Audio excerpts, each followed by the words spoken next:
Hello sweet lovers. Today I am sharing how to make tasty kaddu kheer dessert.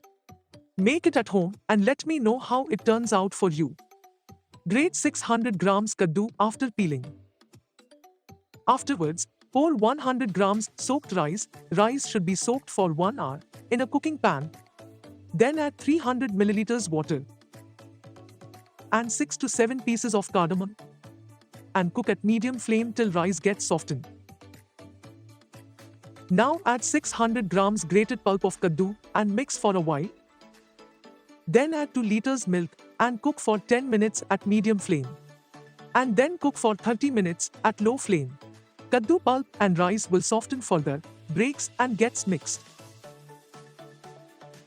As you observe that the milk has reduced to its 3/4 quantity, add 3/4 cup sugar, little less or more on your choice of sweetness, and cook for another 10 minutes at low flame.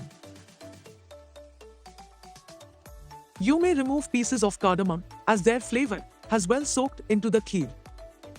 Now, add 60 grams of peeled and chopped almonds and 50 grams of raisins, mix and cook for another 1 minute or so and then turn off the flame. Dish out in a bowl, garnish with almonds, and serve when cold. Indeed, a very delicious dessert to enjoy at special occasion. If you enjoyed this recipe, please give me a thumbs up and subscribe for more tasty recipes.